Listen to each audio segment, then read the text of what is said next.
할렐루야. 잘 오셨습니다. 감사합니다.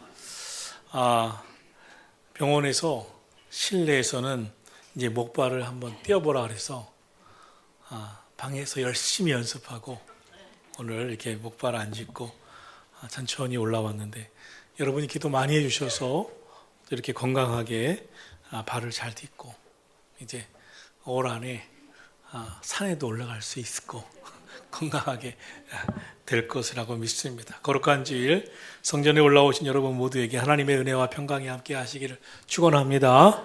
우리 함께 인사하겠습니다. 주의 이름으로 사랑하고 축복합니다.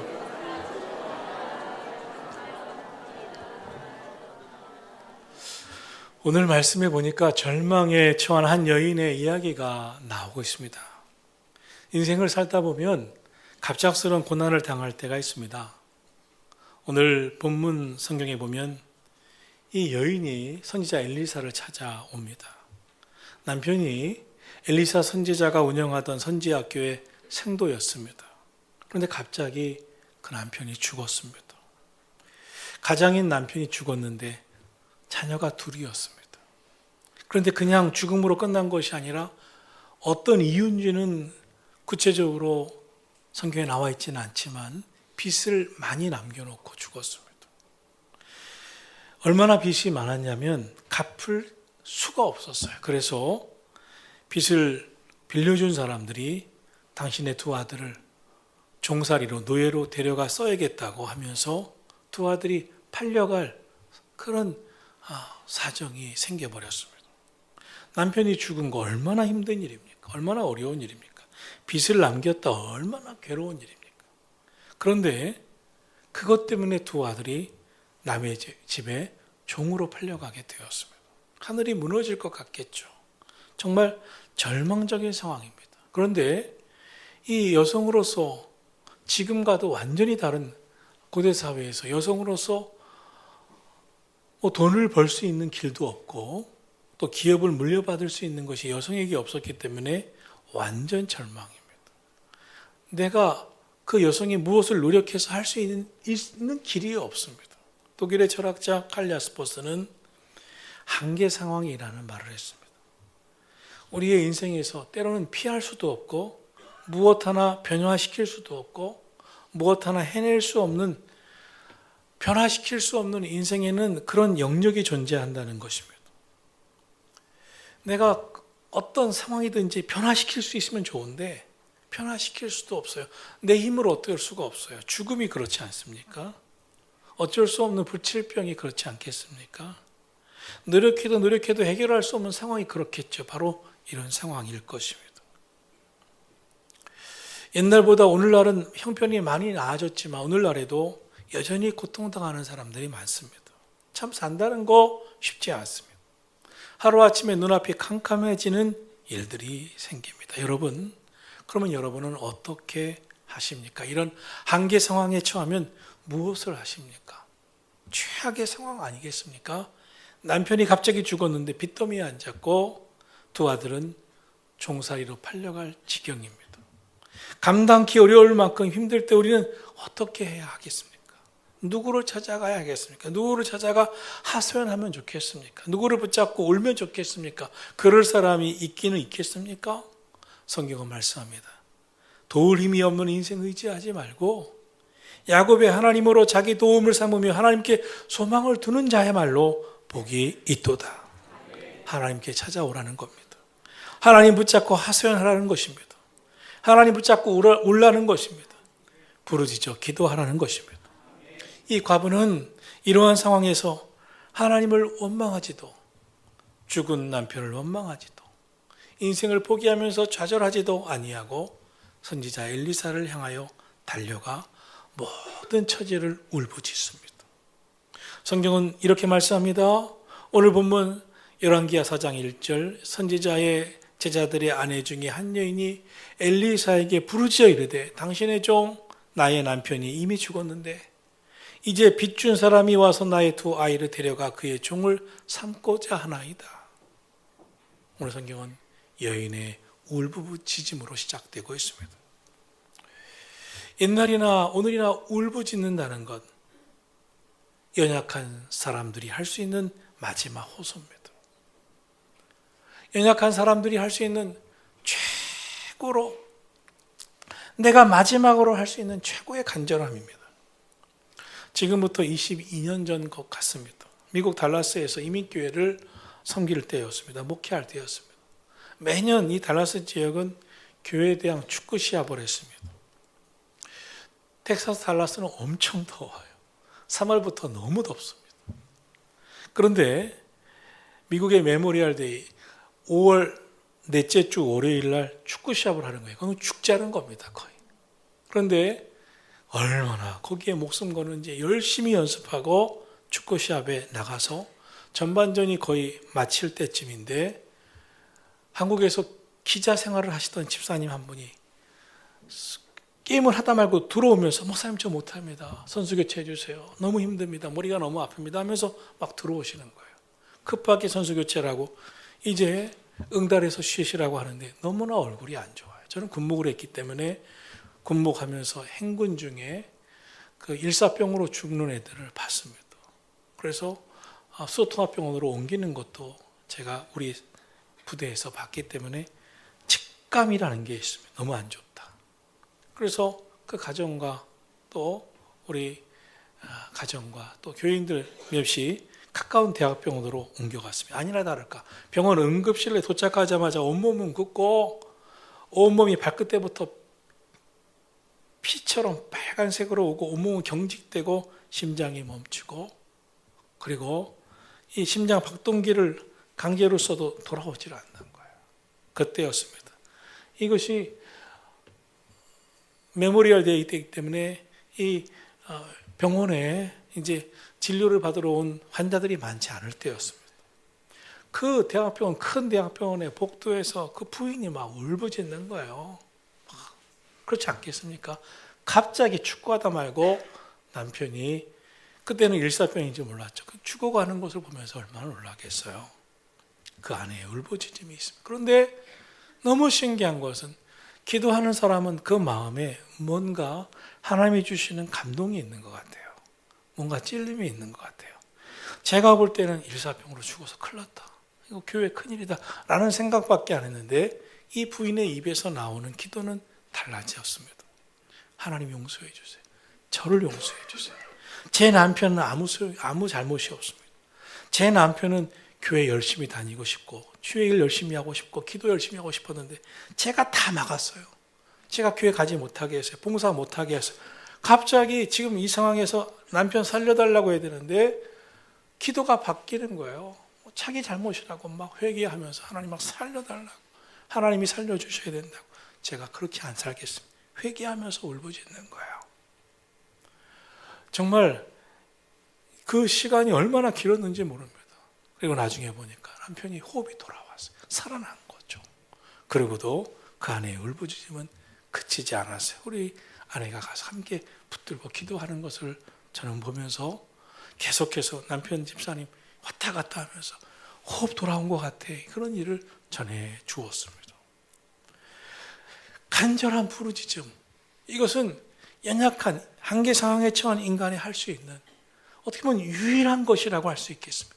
목숨 앞에 우리가 할 수 있는 게 무엇이 있습니까?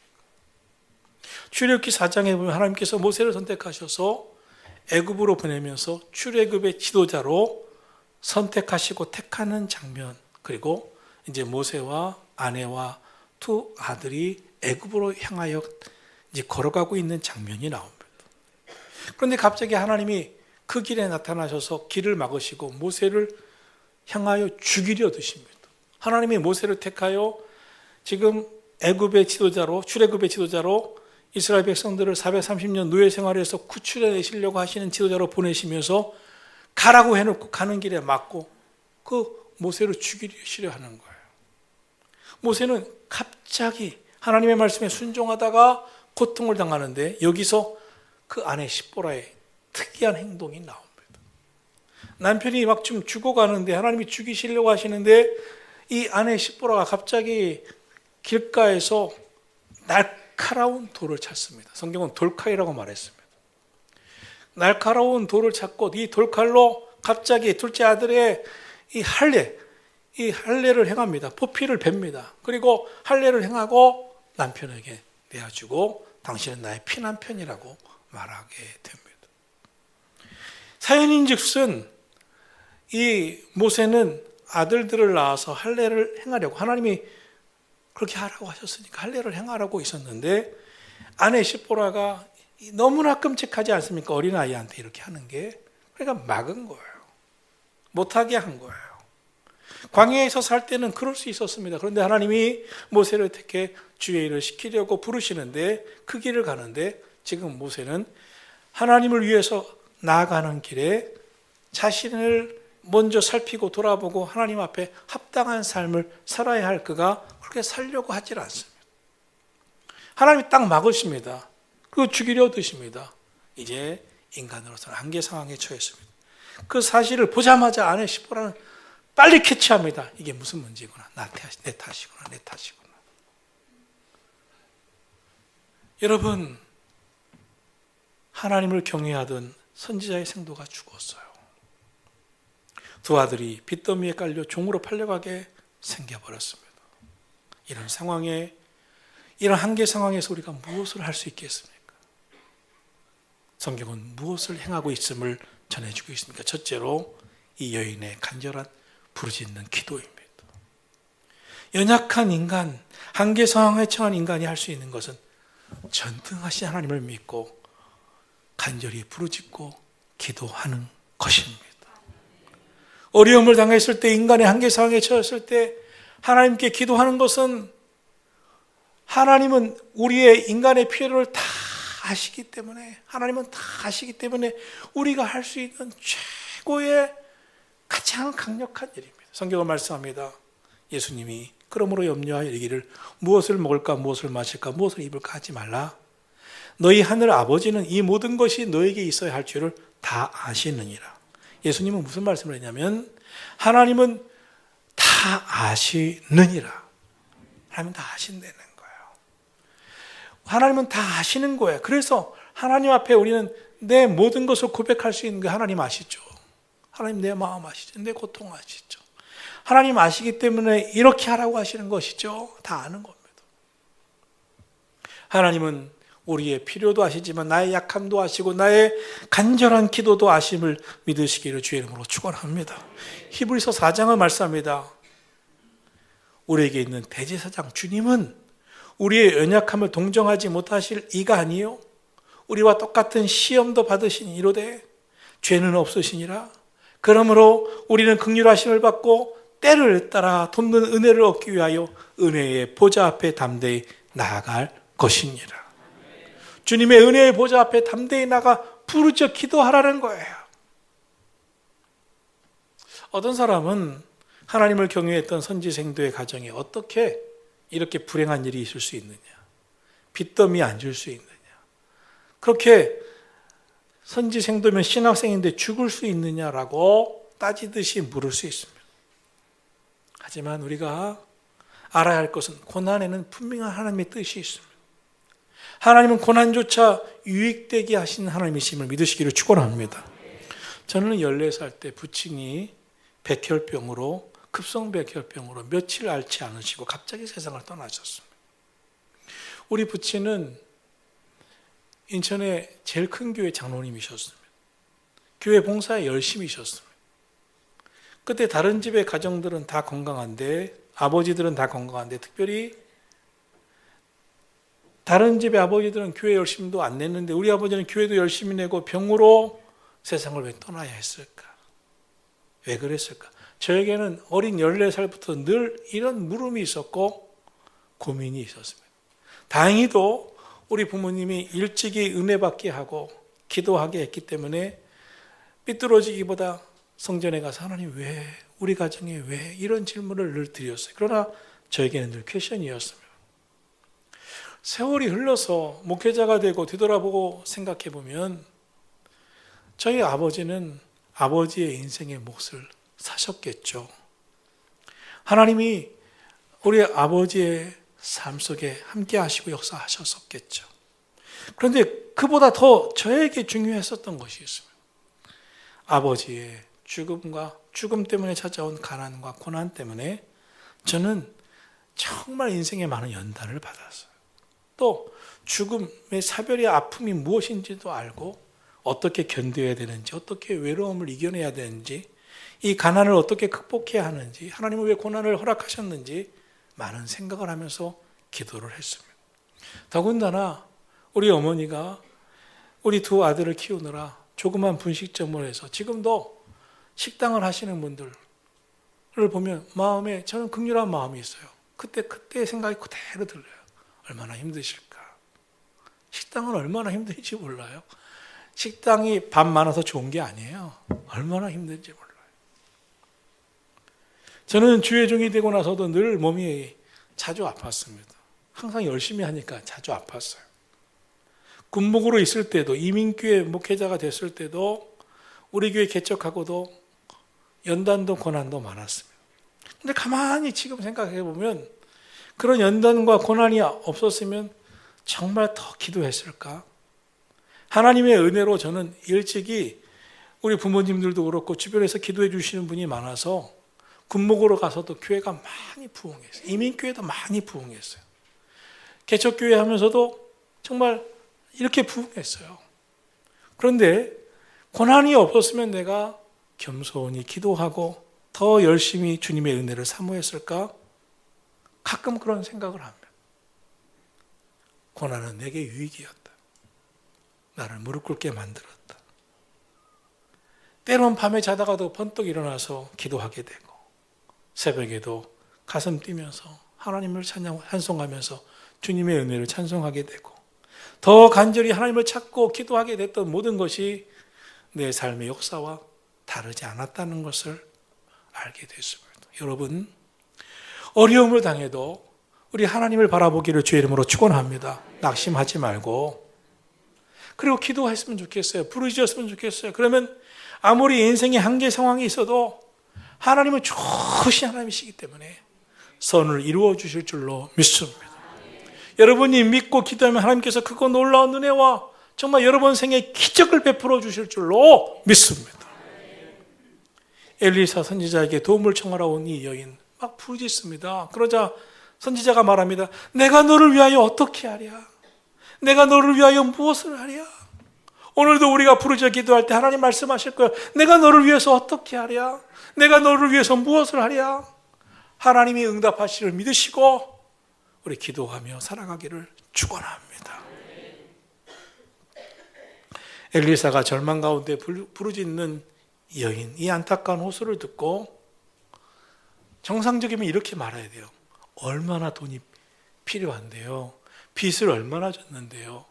두 아들에게 아들이 종살이를 하러 가지 않으려면 얼마가 필요하죠? 라고 질문하는 게 맞습니다. 무엇가 필요하죠? 정말 돈이 얼마나 부족한데요? 라고 말하는 게 정상입니다. 그렇죠? 그런데 그렇게 묻지 않습니다. 뭐라고 말씀하고 있냐면 성경을 보면 내가 너를 위하여 어떻게 하랴? 그리고 내 집에 무엇이 있느냐라고 묻습니다. 하나님은 우리가 늘 없는 것, 늘 부족한 것, 이것 없어요. 이것 없어서 힘들어요. 늘 없는 것 때문에 고통스럽고 없는 것 때문에 괴로워하면서 초점 맞추고 살기를 원치 않으십니다. 없는 것 때문에 괴로워하지 말고 부족한 것 때문에 원망스러워하지 않기를 원하십니다. 지금 내게 있는 것. 하나님, 내가 가진 것은 없지만 아직 믿음이 있어요. 아직 기도할 수 있어요. 아직 하나님 나에게는 하나님의 은혜를 사모하는 마음이 있어요. 하나님은 이 여인에게 선지자를 통해서 묻습니다. 네게 있는 것이 무엇이냐? 그래서 둘째로 여인은 자신에게 있는 것을 찾아봅니다. 자기 신에게 있는 것을 선지자에게 대답합니다. 자신에게 그래도 나머지 있는 것을 생각해 봅니다. 그리고 2절에서 말씀합니다. 우리 집에는 기름 한 그릇 외에는 아무것도 없나이다. 우리 집에는 기름 한 그릇 외에는 아무것도 없나이다. 기름 한 그릇은 있습니다. 라고 말합니다. 그런데 하나님은 이 여인이 가지고 있었던 그것을 가지고 위대한 일을 이루어 가시려고 하십니다. 여러분, 오병이어의 기적 아시죠? 보리떡 5개와 물고기 2마리로 5천 명을 먹이고도 12광주리가 남기는 기적. 그것은 예수님이 그 많은 사람을 먹이고 싶었지만, 하루 종일 말씀 증거하고 배고파하는 그 많은 백성들을 먹이고 싶었지만 아무도 먹을 것을 내놓지 않은 그때 어떤 꼬마 아이가 제 것이라도 하면서 내놓은 것이 보리떡 5개와 물고기 2마리였습니다. 그런데 그것이 주님의 손에 붙들려 축사하고 떼어 죽이시기 시작하자 기적이 나타난 것이죠. 오늘 저와 여러분이 늘 없는 것 때문에, 부족한 것 때문에 고통스러워하고 괴로워하고 원망하고 불안해하고 그런 인생이 아니라, 불평하는 인생이 아니라, 하나님, 나에게는 가진 건 이거밖에 없지만 나에게 하나님 믿는 믿음이 있습니다. 아직까지 부르짖어 기도할 힘이 있습니다. 하나님은 나의 하나님 되심을 나는 믿습니다. 이 믿음 가지고 부르짖는 믿음만 있다면, 기도만 있다면 하나님이 저와 여러분을 통하여 역사하실 줄 믿으시기를 주의 이름으로 축원합니다. 여러분, 저와 여러분에게 있는 것이 무엇입니까? 우리에게 있는 가장 귀한 것은 무엇일까요? 아브라함에게 있는 가장 귀한 것은 믿음이었습니다. 요셉에게 있는 가장 귀한 것은 꿈이었습니다. 비전이었습니다. 다윗에게 있는 가장 귀한 것은 마음의 중심입니다. 하나님 말씀을 지키며 살려고 하는 마음의 중심이었습니다. 내 마음에 합하도다. 오늘 하나님 우리의 마음의 믿음을 보시고, 하나님을 향한 비전을 보시고, 우리 마음의 중심을 보시고, 그 믿음 가지고 위대한 기적을 만들어내시는 줄 믿으시기를 축원합니다. 하나님은 그 여인이 무엇을 가지고 있든지 이 여인이 믿음만 있다면 그 믿음으로 역사해 주실 수 있는 분이었습니다. 여인이 집에 가지고 있는 것이 기름 한 병뿐이라고 하자 선지자는 이렇게 말합니다. 그러면 너는 밖에 나가서 이웃들을 찾아가 그릇을 빌려라. 빈 그릇을 빌리되 조금 빌리지 말아라. 무슨 말이야? 많이 빌려오라는 겁니다. 아마도 선지자의 말을 들은 여인은 황당했을 거예요. 빚을 갚을 돈이 없는데, 지금 아들들이 종살이 나가야 되는 상황인데 돈을 어디 가서 얼마 주겠다, 어떤 상황이 아니라 그릇이나 빌려오라니 무슨 황당한 말입니까? 그러나 저와 여러분은 하나님의 역사하심을 유한하고 또 부족한 우리가 다 알 수가 없어요. 그래서 한 가지를 분명히 아셔야 됩니다. 하나님은 좋으신 하나님이시지, 구하는 자에게 좋은 것으로 주신 하나님이시지, 하나님은 내가 알 수 없는 방법을 사용하셔서라도 역사하셔서 놀랍게 일하실 수 있는 하나님이심을 믿으시기를 주님의 이름으로 축원합니다. 정말 그래요. 하나님은 우리가 상상할 수 없는 방법으로 역사하셔서 일하시고 역사하시는 주님이신 줄로 믿습니다. 우리 교회가 개척을 하고요, 전도를 우리 내외가 가서 전도하지만 전도가 됩니까? 성인이 안 되죠. 그때 이상하게도 제가 부목사로 있었던 교회에서 우리 권사님 한 분이 동생하고, 동생이 해외 유학을 간다고 인사를 하러 와서 이렇게 툭 내뱉었어요. 제가 도울 일이 있으면 저를 시키세요. 써먹으세요. 근데 그분은 화가였어요. 이화여대 그 미술과를 나온 화가였어요. 근데 제가 그랬어요. 권사님, 한 2년만 우리 교회 와서 토요일마다 아이들 그림 좀 가르쳐 주세요. 갑자기 생각이 난 거예요. 그분은 갑자기 말하고. 그리고 그분이 토요일마다 와서 아이들 그림을 가르쳐 주면서 우리 교회 토요 예능학교를 했어요. 저는 나가서 한 손에는 토요 예능학교 우리 가르치겠다고 한 전단지와 한쪽은 전도지를 들고 계속 나눠줬어요. 그것이 어린이들이 많아지고 그 엄마들을 전도하는 계기가 됐어요. 저는 그분이 찾아올 줄도 몰랐고 그분이 도와줄 줄도 몰랐고 서울에서 매주 토요일 날마다 와서 미술을 가르칠 줄도 몰랐어요. 하나님은 어떻게 역사하실 줄 몰라요. 다만 기도했는데 좋으신 하나님은 가장 선하신 방법으로 인도해 주셨어요. 그리고 생각도 못한 방법으로 일하시기 시작하셨어요. 여러분 기도할 때 하나님이 여러분의 생각과 여러분의 방향과 다르게 역사하신다 하더라도 하나님이 하나님이심을 믿으시기를 축원합니다. 하나님이 일하시면 내 상상을 뛰어넘는 거예요. 내가 생각하는 것을 뛰어넘는 거예요. 하나님의 역사하심이, 좋으신 하나님의 역사하심이 택한 여러분 삶에도 함께 하심을 믿으시기를 예수님 이름으로 축복합니다. 하나님께서 모세를 이제 애굽 진영으로 보내면서, 애굽 왕궁으로 보내면서 모세가 자꾸 나는 이 백성을 이끌 만한 지도자를 감당할 그럴 힘이 없다고 말하자 하나님이 뭐라고 말씀하시냐면 너가 가진 게 뭐냐고 물으십니다. 모세는 나 가진 게 없어요. 다만 양을 치던 지팡이 하나 있어요 라고 말했습니다. 그런데 그 지팡이가 성경에 보면 모세가 손에 하나님의 지팡이를 짚고 가더라 그랬어요. 그 지팡이가 홍해를 내리치자 홍해가 갈라집니다. 그 지팡이가 반석을 치자 반석에서 물이 나오기 시작합니다. 하나님이 그 위에 역사하시니까 상상할 수 없는 일이 일어나는 거예요. 사랑하신 성도 여러분, 오늘 우리는 연약하고 부족하지만 나는 한계 상황에 있지만 하나님은 무한하시기 때문에 하나님 믿는 믿음 하나 가지고 간구할 때 하나님이 좋으신 하나님이시기 때문에 놀랍게 역사하실 것을 믿으시기를 예수님 이름으로 축원합니다.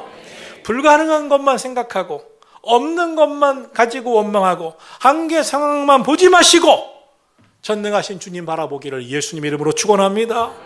주님 바라볼 때 역사가 기적이 일어나는 줄로 믿습니다. 은혜가 임할 줄로 믿습니다. 겨자씨 한 알만한 믿음이 있어도 주님이 역사하신다 그러지 않았습니까?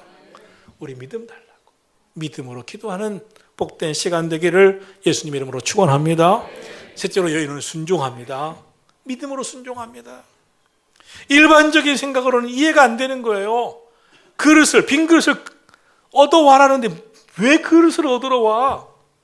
그러나 이 여인은 엘리사 선지자가 전해준 그 말을 그대로 순종합니다. 하나님의 역사, 하나님의 기적, 하나님의 축복을 체험하는 과정에 필수 코스와 같은 것이 있는데 믿음의 순종입니다. 믿음으로 주님 뜻에 내 생각과 내 마음 다 내려놓고 맞지 않아도 순종하면 하나님이 역사해 주심을 믿으시기를 축원합니다. 기름 한 병밖에 없는데 참 이상한 심부름을 시킨다 할 수 있었을 겁니다. 그러나 여인은 순종합니다. 믿음으로. 그 순종이 기적을 만들어냈습니다. 믿음의 순종은 기적으로 나아가는 지름길입니다. 이 여인은 두 아들과 함께 이웃들을 다니면서 동네에서 그릇을 다 빌려옵니다. 그리고 성경의 말씀에 이 그릇에 기름을 붓기 시작하자 그릇에 다 차고 이제 그릇에 다 차자 기름이 멈춰섰어요. 그 그릇은 믿음의 분량이었어요. 사랑하신 성도 여러분, 오늘 저와 여러분이 준비된 그릇만큼 하나님은 역사해 주실 줄로 믿습니다. 준비된 믿음의 분량만큼 하나님께 축복해 주실 줄로 믿습니다. 우리 마음의 믿음의 분량, 순종의 분량만큼 하나님께서 크고 놀라운 일로 역사해 주실 것을 믿으시고 오늘도 믿음의 그릇을, 순종의 그릇을 준비하는 성도 여러분 되기를 예수님 이름으로 축원합니다.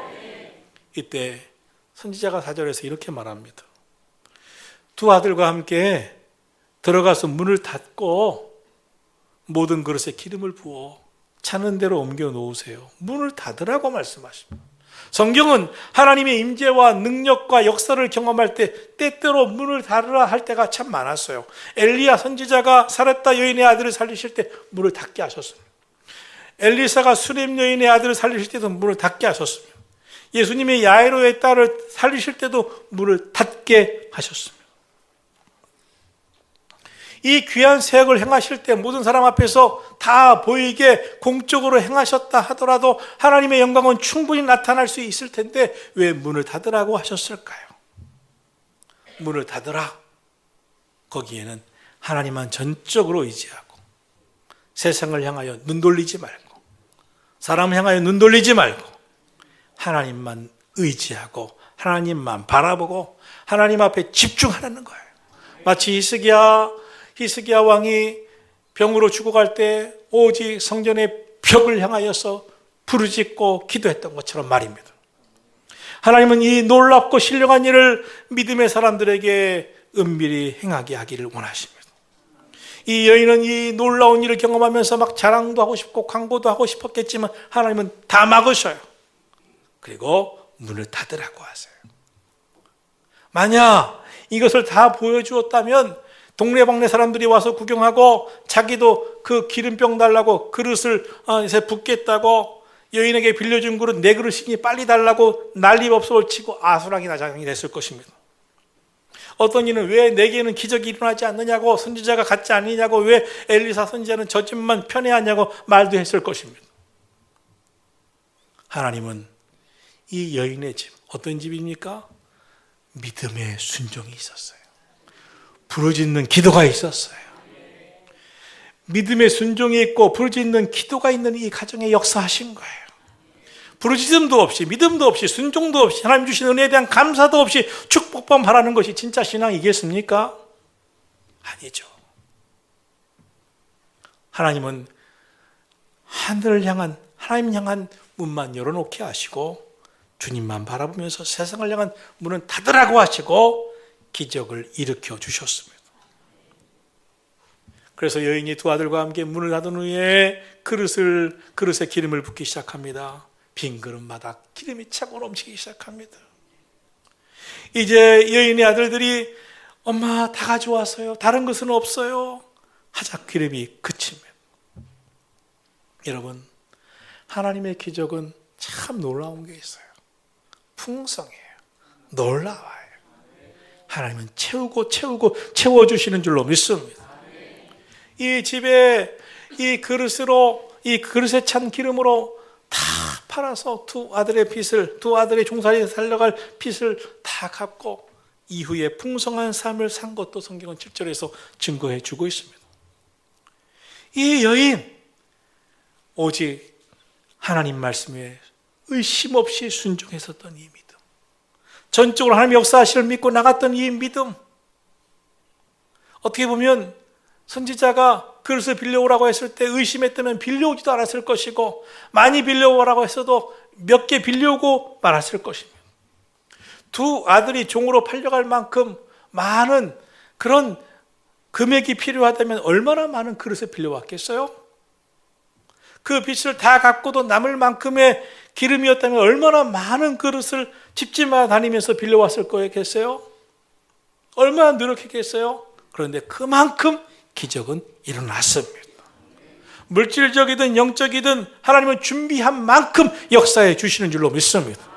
오늘 저와 여러분이 어영부영 신앙생활을 하는 것이 아니라 하나님의 은혜와 축복을 영적이든 물질적이든 받으시려면 우리 마음에 준비된 그릇만큼, 준비된 믿음만큼 역사하신다는 것을 믿고, 저는 우리 모든 성도들이 하나님이 주시는 놀라운 은혜와 축복의 주인공이 되기를 예수님의 이름으로 축원합니다.